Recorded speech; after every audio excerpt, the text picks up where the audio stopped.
Hello，咁多位小朋友，大家好，歡迎嚟到 Phoenix 老師嘅課堂。咁我呢以後會負責新中一嘅教學內容。我哋今日先嚟講一講第44堂數與應用綜合嘅預習視頻。咁我哋首先呢嚟回顧一下數與數位嘅關鍵概念同埋知識點。咁老師而家呢俾大家兩個數，第一個數呢係46，第二個數呢係0.466。大家可以思考一下呢兩個數有乜嘢相同同埋唔相同嘅地方呢？咁首先呢，佢係由數字4同埋6構成嘅。咁但係因為4同埋6所處於嘅位置唔同，所以佢代表嘅含義同埋數值大小其實係唔同嘅喎。嗱，首先望下46當中嘅6，佢係一個個位。佢處於個位嘅話，佢嘅數值含義就係1啦。所以46當中嘅6代表嘅數值大小就係6乘1等於6。我哋再望下46當中嘅4，佢處於嘅係咩位？處於嘅係10位，所以佢代表嘅數字含義咧就係10啦。所以46當中4嘅數值大小其實就係4乘以10等於40。咁我哋再嚟望下小數咯。呢個小數0.466，佢4同埋6嘅數值大小其實都係唔同嘅喎。0.466當中呢個4咧，佢處於嘅位置叫做10分位。10分位佢嘅數值含義係0.1，所以0.466當中嘅4所代表嘅數值大小其實係4乘以0.1等於0.4咯。好啦，咁我哋再望下0.466當中第一個6，呢個6佢係咩位數呢？佢係處於百分位。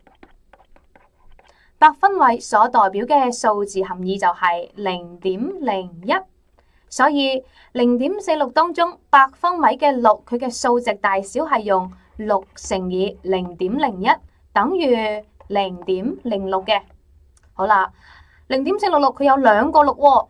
咁第二個6佢處於嘅又係叫做乜嘢位呢？佢處於嘅叫做千分位。千分位所代表嘅數值嘅大小係0.001，有兩個0喎，所以佢0.466當中嘅6，佢嘅數值大小就係6乘以0.001，最後會等於0.006。好啦，咁我哋回顧完呢個數與數位嘅基礎嘅概念之後，我哋望下下面嘅題要點做啦。好啦，呢個題目佢問嘅係乜嘢？佢問嘅係2.5466當中千分位嘅6所表示嘅數係萬分位6表示嘅數嘅幾多倍呢？咁我哋首先呢可以先將呢個數字寫低嘅2.5466。佢話千分位嘅6同萬分位嘅6嘅數值關係喎，所以我哋先揾出第一個呢個6係咪就係我哋嘅千分位嘅6？千分位嘅6所代表嘅數值大小係0.001，有兩個0，所以用6乘以0.001代表嘅數值大小就係0.006啦。呢個係第一個千分位。咁第二個萬分位當中嘅6所表示嘅數值大小又係幾多呢？萬分位嘅6，佢表示嘅數值含義首先係0.0001，有三個0喎，所以呢2.5466萬分位當中嘅6所表示嘅數值大小就係6乘以0.0001，亦即係等於0.0006，有三個0。好啦，咁而家佢問幾多倍喎？我哋見到倍嘅話，係咪要用除法啦？用乜嘢除乜嘢呢？用前面千分位嘅6除以萬分位嘅6。千分位6嘅含義數值大小係0.006，佢去除以萬分位當中嘅6就係0.0006啦。最後結果等於幾多呢？我哋可以用移動小數點嘅方法。首先嗱，我哋移動分母當中嘅小數點，0.0006嘅小數點向右移動1位、2位、3位、4位，佢嘅分母就變成咗6啦。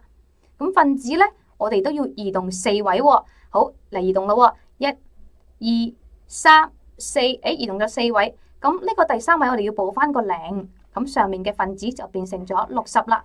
最後呢個結果就會轉化成60除以6就會等於10，所以最後答案呢，就係佢嘅10倍揀 C 啦。